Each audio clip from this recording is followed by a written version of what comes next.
Hi dear friends, welcome to my channel. And आज के session में हम समझेंगे कि मेरी एडुटेरिया की जो फुल लेंथ टेस्ट हुई थी उसमें कितने मार्क्स आए और मैंने उसको कैसे टैकल किया था। एंड GS1 पेपर को यदि आप भी BPSC मेंस दे रहे हैं तो आपको देखना चाहिए। एंड आपके लिए सेशन बहुत इंपॉर्टेंट है। तो फ्रेंड्स, यदि आप चैनल पर नए हैं तो ज़रूर आप चैनल को सब्सक्राइब कर लीजिए, फॉलो भी कीजिए और शेयर भी कीजिए। डियर फ्रेंड्स, हम इसमें देखेंगे कि GS1 सेक्शन को कैसे, और मैं बता दूं कि ये 191 जो मुझे मार्क्स मिला है, मैं टॉप स्कोरर हूँ एडुटेरिया की, राइट। तो मैं आपको बता दूं अप्रॉक्सीमेट 800 स्टूडेंट में मेरा 191 marks one of the highest score है। आप यहाँ देख सकते हैं कि यहाँ पे जो मुझे रिव्यू मिला हुआ है मैं उसकी बात कर रहा हूँ। जैसे देखेंगे आप यहाँ पे अत्यंत सुंदर तरीके से प्रस्तुतिकरण। आप देख पाएंगे यहाँ पे, अगर मैं रिव्यू की बात करूँ तो अत्यंत सुंदर तरीके से प्रस्तुतिकरण, कंटेंट एंड कंसेप्ट का स्तर काफ़ी अच्छा है, relevant and updated facts and content का यूज हुआ है। इसके अलावा देखेंगे यहाँ पे DI के परफॉर्मेंस को बनाकर रखे तथा प्रीवियस ईयर के क्वेश्चन को बेस बनाकर तैयारी करें, आप निश्चित रूप से सफल होंगे फ्रेंड्स। और ये मेरा रहा स्कोर आउट ऑफ 300 में मिला है मुझे 191 मार्क्स। तो फ्रेंड्स, इससे पहले मैंने एक वीडियोज़ अपलोड किया था फ्रेंड्स, यदि आपने नहीं देखा है तो आपको इनफैक्ट वो देखनी चाहिए।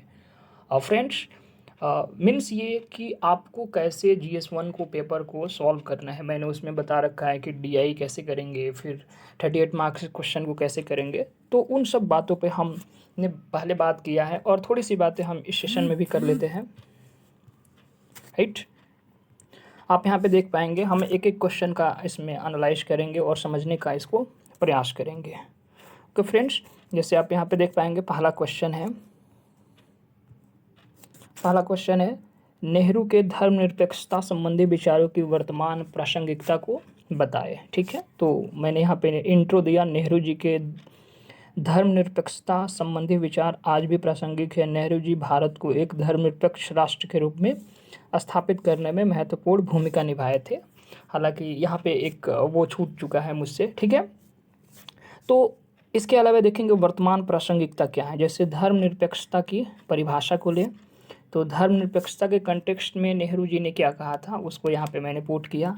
अगेन देखेंगे आप धर्मनिरपेक्षता का महत्व, तो यहाँ पे उसके बारे में भी मैंने थोड़ा सा यहाँ पे लिखने का प्रयास किया है। अगेन आप यहाँ पे देख पाएंगे कि धर्मनिरपेक्षता एवं लोकतंत्र, तो उसके संदर्भ में उन्होंने क्या कहा। ये सारे जितने भी कंटेक्स्ट मैंने लिखे हैं तो इनफैक्ट ये वर्तमान की प्रासंगिकता को कहीं ना कहीं दर्शाता है। इसके अलावा धर्मनिरपेक्षता एवं राष्ट्रवाद, सामाजिक सद्भाव, ठीक है। तो ये मैंने दिखा दिया नेहरू की जो एक तरह से उनकी कहेंगे उनके संदर्भ में जो वर्तमान प्रासंगिकताएं है उसको दिखाया। एंड अगेन यहाँ पे मैंने इसको कंक्लूजन से यहाँ पे एंड किया। तो फ्रेंड्स, आप देखेंगे यहाँ मुझे 4 मार्क्स मिला है। एंड अगेन आप देखेंगे भारत शासन अधिनियम 1909 के बारे में लिखना था। ओके, मैं बात कर रहा हूँ GS1 पेपर के सेक्शन 1 की। ओके, तो जैसे आप देखेंगे भारत शासन अधिनियम 1909 में, तो ये तो इनफैक्ट आप स्टैटिक्स हैं, आपको पढ़ते रहना है। एंड क्या क्या इनफैक्ट उसमें जो भी प्रोसेस हुए, जो विशेषताएं हैं, आप उसको दिखा सकते हैं। तो अलग अलग पॉइंट से आपको दिखाने की आवश्यकता है। ओके फ्रेंड्स, तो यहाँ पे 5-6 पॉइंट जितना भी हो, राइट, उसको दिखा के एंड अगेन आपको यहाँ पे कंक्लूजन पे आ जाना है। ओके, नेक्स्ट मैं बात करूँ तो देखिए आप यहाँ पे इसमें भी मुझे 4 मार्क्स मिला हुआ है। तो आप यहाँ पे देख पाएंगे आरंभिक राष्ट्रवादियों द्वारा प्रतिपादित धन के निष्कासन सिद्धांत की समीक्षा करें। तो यहाँ पे आप इंट्रो देख पाएंगे। धन की निकासी सिद्धांत एक आर्थिक सिद्धांत है जो यह बताता है कि कैसे किसी देश की संपत्ति बाहर जाने से नकारात्मक प्रभाव पड़ता है। फलतः दादा भाई नौरोजी द्वारा 1867 में इसे सत्यापित किया गया। एंड अगेन आप देखेंगे यहाँ पे अलग अलग मैंने उनके बारे में दर्शाने का प्रयास किया है। अगेन पृष्ठभूमि की बात करें तो इसमें इसकी पृष्ठभूमि को मैंने यहाँ पे दिखाने का प्रयास किया है। एंड अगेन आप देखेंगे कि धन जो निष्कासन थ्योरी है उसकी जो विशेषताएं हैं उसको मैंने यहाँ कॉलम से दिखाने का प्रयास किया है। ओके, एंड धन निकासी की जो प्रक्रिया है वो क्या क्या प्रोसेस हो सकता है उसको भी मैंने दिखाने का यहाँ प्रयास किया। एंड अगेन आप देखेंगे यहाँ पे इंट्रो मैंने पुट किया, नेक्स्ट क्वेश्चन की बात करें तो आप यहाँ पे देख पाएंगे मोपला विद्रोह पर संक्षिप्त टिप्पणी करना है। तो मोपला विद्रोह आपने पढ़ा होगा कई बार, एंड मोपला विद्रोह के बारे में यहाँ पे मैंने इंट्रो बनाया, एंड विद्रोह के मुख्य जो कारण है उसको मैंने यहाँ पे लिखने का प्रयास किया, जैसे भूमि स्वामित्व का मुद्रण, ठीक है। इसके अलावा मैं बात करूँ तो खिलाफत आंदोलन, ओके, एंड इसके अलावा असहयोग आंदोलन। तो कई ऐसे रीजन्स हैं जिसके वजह से देखेंगे कि जो है वो मोपला विद्रोह हुआ, और सबसे इनफैक्ट ये बातें हैं कि उसका रिजल्टेंट क्या हुआ। तो विद्रोह के परिणाम को यहाँ पे मैंने दिखाने का प्रयास किया, एंड अगेन यहाँ पे आप देख पाएंगे कि मैंने यहाँ पे निष्कर्ष को दिखा दिया। ओके फ्रेंड्स, नेक्स्ट बात करते हैं। तो आप यहाँ पे देख पाएंगे, और फ्रेंड्स मैं बता दूँ मेरी फ़ोन उतनी अच्छी है नहीं कि उससे कैमरा बेटर आए, बट कोई नहीं। आप यहाँ पे देख पाएंगे जैसे मैकाले के अधोमुखी निस्पंदन सिद्धांत को स्पष्ट करना है। तो आप यहाँ पे देख पाएंगे जैसे लॉर्ड मैकाले ने भारत की शैक्षिक व्यवस्था में अधोमुखी सिद्धांत को बढ़ावा दिया, जिसका अभी स्तर आप यहाँ पे देख पाएंगे, या कुछ भारतीयों को शिक्षित करना था, जिसका अभिप्राय था कुछ भारतीयों को शिक्षित करना। ओके फ्रेंड्स, लेकिन अगेन यहाँ पे मैंने विशेषता दिखाने का प्रयास किया कि क्या क्या इसमें विशेषताएं हो सकती है। एंड आप देखेंगे कि अधोमुखी जो निस्पंदन सिद्धांत है, राइट, उसकी विफलता का कारण क्या है। तो मुख्य मैंने यहाँ पे 2-3 रीजन को दिखाया, एंड अगेन आपको यहाँ पे कंक्लूजन मिलेगा और फिर आगे बढ़ते जाइए। ओके, तो ये देखेंगे आप कि यहाँ तक मेरे जो है वो आई थिंक 4-5 क्वेश्चन हो चुके हैं, एंड अगेन अब आते हैं हम लोग 38 मार्क्स के क्वेश्चन पे। तो यहाँ पे जैसे फ्रेंड्स यू नो डैट यहाँ पे 2 ऑप्शंस आपके सामने रहते हैं। तो पटना कलम चित्रकला के मुख्य विशेषताओं का वर्णन करें, साथ ही यह स्पष्ट करें कि किन कारणों से इस चित्रकला शैली का पतन हुआ। या फिर आपके दूसरा क्वेश्चन है, आप उसको लिख सकते हैं। तो इनफैक्ट मैंने दूसरा क्वेश्चन लिखा है, जनजातीय विद्रोहों में विशिष्ट स्थान रखने वाले मुंडा विद्रोहों के कारण, प्रकृति एवं परिणामों की चर्चा करें। तो इनफैक्ट मैंने इसको लिखने का प्रयास किया है। हालांकि मुझे यहाँ 20 मार्क्स मिला है, एंड आई थिंक मैं बता दूं कि पहले यहाँ पे मैंने इंट्रो बनाया कि 1895 से 1900 में बिरसा मुंडा के नेतृत्व में मुंडा विद्रोह का उद्भव हुआ। यह विद्रोह मुंडा जनजाति की स्वतंत्र प्रकृति वाली जीवन पद्धति एवं ब्रिटिश शोषणकारी दमनकारी हस्तक्षेप से उत्पन्न हुआ। अगेन यहाँ पे मैंने दिखाने का प्रयास किया क्षेत्र को। ओके, एंड मैंने यहाँ पे बहुत सारे रीजन्स को ड्रॉ किया, आप देखेंगे यहाँ से। तो ऐसे इनफैक्ट आप विथ डायग्राम से बनाते हैं तो थोड़ा सा इम्पैक्टफुल लगता है। तो कहने का मेरा मतलब ये है कि आई मीन आप थोड़ा सा उसको अलग डिफरेंट टाइप से आप करेंगे तो आपको ज़्यादा वो एक तरह से मार्क्स के लिए इन्हेंस भी करेगा। ओके, तो यहाँ पे क्या क्या रीजन्स है वो मैंने सारे रीजन्स को यहाँ पे दिखाने का अलग अलग टर्म में प्रयास किया है। ओके, इसके अलावा मुंडा विद्रोह की जो प्रकृति थी वो किस प्रकार थी उसको मैंने यहाँ पे अलग अलग पॉइंट से दिखाने का प्रयास किया। जैसे इस आंदोलन में की अन्य प्रमुख विशेषताओं थी कि बिरसा ने आंदोलन की सफलता हेतु धार्मिक सामाजिक सुधार पर बल दिया। इसके अलावा इन्होंने मुंडा समाज में व्याप्त कुरीतियों, अंधविश्वासों, जादू टोना, भूत प्रेत एवं बहुदेववाद की घोर निंदा की। तो ऐसे कई फ्रेंड्स उनसे रिलेटेड जो है इंसिडेंट आप यहाँ पे दिखा सकते हैं, जो एक तरह से देखेंगे कि मुद्रा विद्रोह की वो प्रकृति को संदर्भित करता है। एंड अगेन देखेंगे आप कि विद्रोह के परिणाम क्या रहा, तो ये सबसे इम्पॉर्टेंट है। तो विद्रोह का परिणाम क्या रहा, जैसे भूमि अधिकारों की रक्षा, ठीक है। इसके अलावा आप देखेंगे बेगारी पर प्रतिबंध, आदिवासी प्रतिरोध का प्रदर्शन, आप देखेंगे यहाँ पे जनजातीय गौरव दिवस।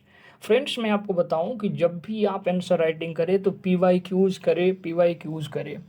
मेंस के PYQs को जब आप लिखने की प्रैक्टिस कर लेंगे तो आप ये मान के चलिए कि कहीं भी आप टेस्ट सीरीज देंगे तो वो उसके रेफरेंस में ही क्वेश्चन रहते हैं। ओके, तो you have to be decide firstly आपके पास PYQ मेंस का होना चाहिए। ओके,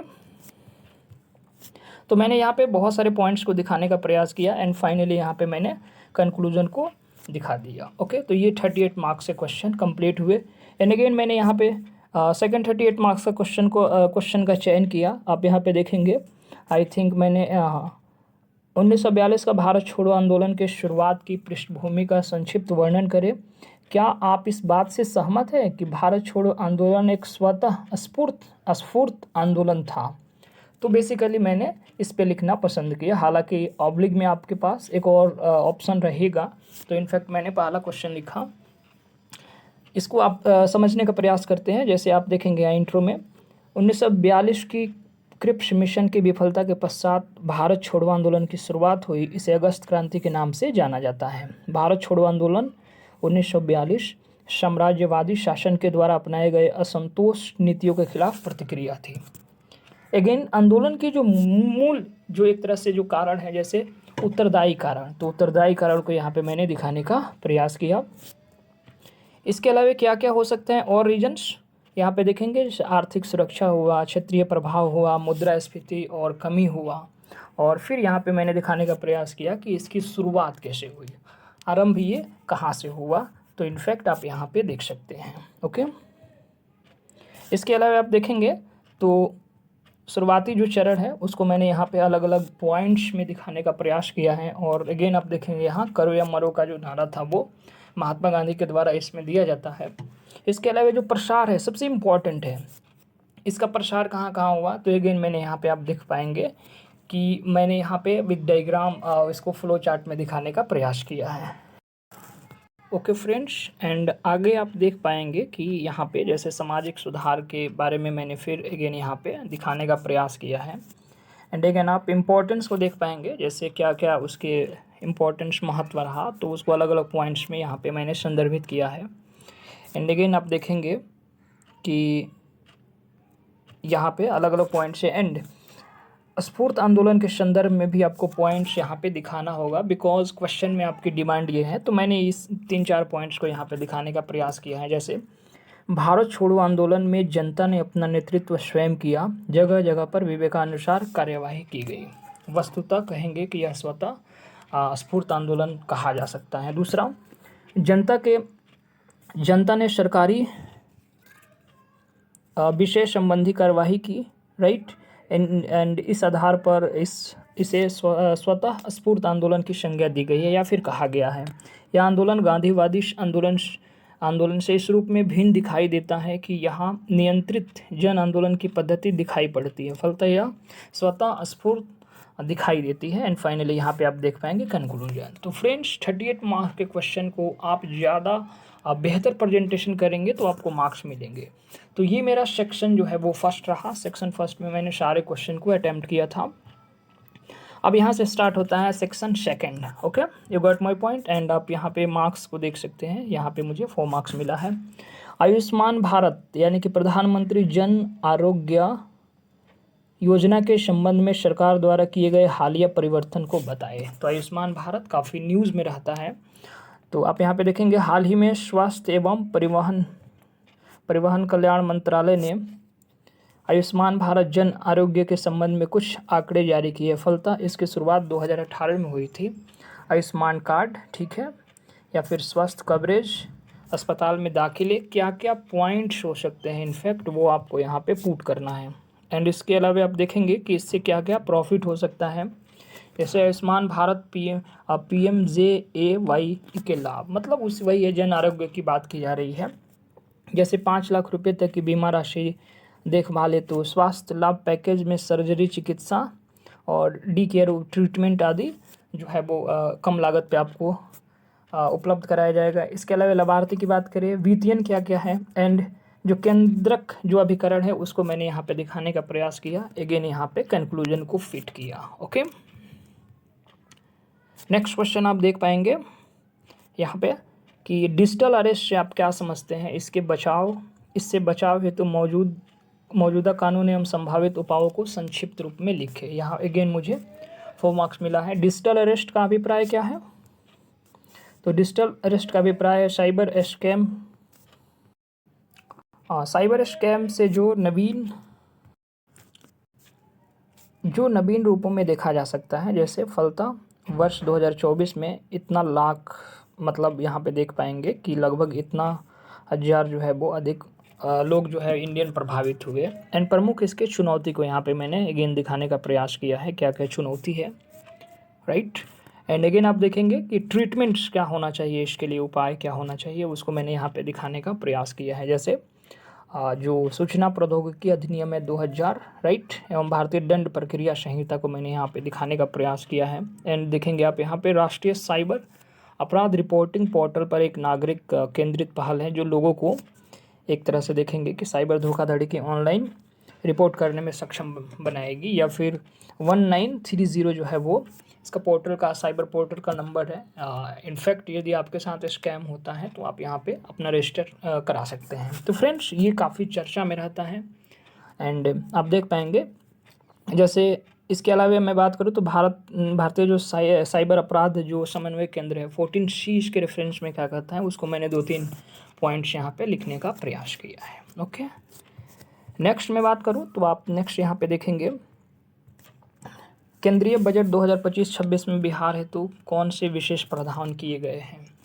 तो आप यहाँ पे देखेंगे 1 फरवरी 2025 को केंद्रीय वित्त मंत्री निर्मला सीतारमण द्वारा प्रस्तुत बजट 2025-26 में बिहार के लिए विशेष घोषणा प्रदान की गई। जैसे मखाना किसानों के लिए प्रोत्साहन, ओके, विमानन और संरचना का विकास हुआ, या फिर शिक्षा एवं इंफ्रास्ट्रक्चर को लेकर इन्वेस्टमेंट। तो ये कई सारे ऐसे जो पॉइंट्स हैं आपको यहाँ पे बात की गई है केंद्रीय बजट में। जैसे टूरिज़्म डेवलपमेंट्स को लेकर हुआ, ठीक है, मंदिर को लेकर हुआ, फूड प्रोसेसिंग को लेकर हुआ। तो इनफैक्ट आप यहाँ पे इसको लिख सकते हैं। ओके, एंड अगेन आप देखेंगे यहाँ पे तो आपको वैश्विक जैव ईंधन गठबंधन एवं भारत, तो इसमें क्या परफॉर्म रहा है उसको मैंने यहाँ पे दिखाने का प्रयास किया है, इंट्रो। एंड अगेन जो उद्देश्य है उसको दिखाया, फिर अगेन यहाँ पे चुनौती को दिखाया। एंड अगेन आप देख पाएंगे कि भारत के संदर्भ में इसकी क्या रेलेवेंसी है, वो इम्पॉर्टेंट है।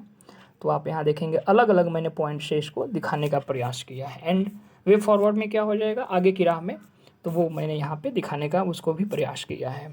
एंड अगेन आप देखेंगे कि इसमें भी 38 मार्क्स के क्वेश्चन लिखने हैं, तो आप इसको देख सकते हैं यहाँ पे। जैसे 2 क्वेश्चन हैं यहाँ पे, तो आई थिंक मैंने यहाँ पे शंघाई वाला लिखा था, SCO शिखर सम्मेलन के महत्वपूर्ण बिंदुओं को उजागर करें और भारत के लिए SCO की महत्ता एवं इस संबंध में मौजूद चुनौतियों का वर्णन करें। हालांकि आप देखेंगे यहाँ जो अभी रिसेंटली राष्ट्रपति USA के डोनाल्ड ट्रंप ने टैरिफ संबंधी जो टैरिफ लगाया 26%, आई थिंक उस पर भी लिखा जा सकता है, बट मैंने इसको चूज़ किया। तो फ्रेंड्स ये मेरे लिए ज़्यादा बेटर था, मैं इस पे ज़्यादा कंफर्ट भी कर रहा था। एंड SCO के मुख्य बिंदु को मैंने यहाँ पे दिखाने का प्रयास किया कि जो अस्थाना घोषणा हुआ है वो क्या क्या हुआ है। ऐसे मान लीजिए कि नई सदस्यता लेने से क्या इम्पैक्ट पड़ता है, वो मैंने दिखा दिया। SCO की रणनीति क्या होती है उसको मैंने अलग अलग पॉइंट्स में दिखाने का प्रयास किया। ओके, एंड यहाँ पे देखेंगे कि भारत के समक्ष चुनौती क्या है, तो सबसे मस्ट इम्पॉर्टेंट है। तो यहाँ पे मैंने चुनौती को भी दिखाने का अलग अलग पॉइंट से मैंने प्रयास किया और मैंने एक पेज में पूरी तरह से विद डायग्राम इसको दिखा दिया। एंड अगेन आप देखेंगे कि भारत के लिए SCO की महत्ता क्या है, उसकी क्या इंपॉर्टेंस है, तो वो मैंने यहाँ पे अलग अलग पॉइंट्स है। तो फ्रेंड्स जब आप इंटीग्रेटेड स्टडी करते हैं ना तो आपको समझ में आता है कि इसकी इम्पोर्टेंस क्या हो जाती है। एंड अगेन आप देख पाएंगे यहाँ पे जैसे कि G20 के संदर्भ में भी जैसे वसुधैव कुटुंबकम की बात करता है भारत, फलतः SCO में भी भारत इसी प्रकार सदस्य के प्रति जो है वो परिवार संबंध को बढ़ाता है। इसके अलावा देखेंगे आप जैसे सिक्योर को मैंने यहाँ पे दिखाने का एक प्रयास किया है कि जैसे सिक्योर से क्या होगा, सुरक्षा, आर्थिक सहयोग, कनेक्टिविटी होगा, एकता होगा, संप्रभुता होगा और पर्यावरणीय जो संरक्षण है उसको लेकर जो है वो ये काफ़ी इम्पोर्टेंट है। अगेन यहाँ पे आप देख पाएंगे तो मैंने यहाँ पे कंक्लूजन दिखाने का आई थिंक प्रयास किया है। जस्ट वेस्ट, और यहाँ पे देखते हैं एक क्वेश्चन को और। जैसे यहाँ पे आप देखेंगे क्वेश्चन पूछा गया था आई थिंक, देखिए आप जैसे वुमेन एम्पावरमेंट्स को लेकर, तो हालांकि मैंने ये वाला क्वेश्चन लिखा था एंड ये भी ऑप्शन था आपके पास। जैसे मणिपुर में जारी संकट को ख़त्म करने में फरवरी 2025 में केंद्र सरकार द्वारा लगाया गया राष्ट्रपति शासन किस प्रकार सहायक होगा, तो ये भी अच्छा क्वेश्चन है। हालांकि 69th में मणिपुर क्राइसिस को लेकर क्वेश्चन पूछा गया था। ओके फ्रेंड्स, तो महिला सशक्तिकरण के जैसे वेलेस्टियन के अनुसार जो है वो सशक्तिकरण निरंतर चलने वाली प्रक्रिया है जो किसी व्यक्ति या समुदाय की प्रत्येक क्षेत्र में सहभागिता सुनिश्चित करती है। तो मैंने यहाँ पे एक शानदार यहाँ पे इंट्रो बनाने का आई थिंक प्रयास किया है। एंड अगेन आप देख पाएंगे यहाँ पे कि जो महिला सशक्तिकरण का क्या उद्देश्य हो सकता है उसको मैंने अलग अलग कंपोनेंट्स में यहाँ पे दिखाने का प्रयास किया है। ओके, एंड आप देखेंगे कि इन उद्देश्यों को देखते हुए यह कहा जा सकता है कि महिला सशक्तिकरण की प्रक्रिया में महिलाओं के कल्याण एवं उत्थान की प्रक्रियाएं अनुवांशिक रूप से शामिल हैं। इसके अलावा महिला कल्याण का तात्पर्य है संसाधनों की मुख्य धारा में महिलाओं का समावेशन। एंड अगेन आप देखेंगे कि महिला सशक्तिकरण के संदर्भ में क्या क्या चुनौतियां हैं समक्ष में। मैंने यहाँ पे बहुत सारे पॉइंट्स को यहाँ पे अलग अलग पैरा से दिखाने का आई थिंक प्रयास किया। ओके, एंड अगेन आप देखेंगे कि जैसे यहाँ पे संवैधानिक क्या क्या प्रावधान है उसको भी मैंने यहाँ पे दिखाने का प्रयास किया कि कौन कौन से आर्टिकल में एक तरह से महिला सशक्तिकरण की बात की गई है एंड कौन कौन से इनिशिएटिव्स इंडियन गवर्नमेंट द्वारा चलाए जा रहे हैं। जैसे आप देखेंगे पीएम जनधन योजना, स्टैंड अप इंडिया, जल जीवन हरियाली हुआ, 3 तलाक हुआ, उज्ज्वला योजना हुआ, पीएम मुद्रा योजना हुआ। तो ऐसे कई आप इनिशिएटिव्स को यहाँ पे दिखा सकते हैं और उसमें क्या क्या कुछ जो इम्पोर्टेंट लगे थोड़ा बहुत डेटा आपको यहाँ पे पुट कर देना है। ओके फ्रेंड्स, एंड अगेन आप देखेंगे कि और भी अदर जो इनिशिएटिव्स हैं वो भी यहाँ पे चल रहा है। जैसे नारी शक्ति वंदना अधिनियम को मैंने यहाँ पे दिखाने का प्रयास किया एंड निरंतर आगे बढ़ती नारी शक्ति। तो यहाँ पे अलग अलग पॉइंट से मैंने यहाँ पे दिखाने का प्रयास किया। जैसे आप देखेंगे सैनिक स्कूल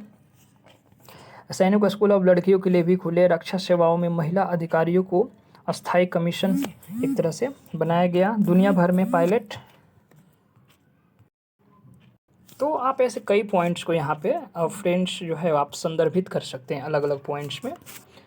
एंड आप देखेंगे फाइनली यहाँ पे मैंने कंक्लूजन देने का यहाँ पे प्रयास किया है। ओके फ्रेंड्स, एंड अगर मैं बात करूँ तो DI सेक्शन 2 भी कंप्लीट हुआ। आई थिंक वहाँ पे मैंने जो 7-8 मार्क्स का क्वेश्चन है आई थिंक वहाँ 3 और 4 किया था मैंने, हालांकि एंड 2 क्वेश्चन मुझसे मिस हुआ था। एंड आप देखेंगे यहाँ पे DI के, तो DI में मुझे तो आउट ऑफ 72 में 72 ही मिले हैं मुझे, तो मेरा कोई भी DI गलत नहीं हुआ है। तो फ्रेंड्स कहने का मेरा मतलब ये है कि इनफैक्ट आप जब भी GS1 सेक्शन को करें तो आप DI को करें, 38 मार्क्स के लॉन्ग क्वेश्चन को कर ले, एंड अगेन आप आएंगे, देन आफ्टर आप उसको करेंगे जो छोटे छोटे क्वेश्चन है आप उसको करेंगे।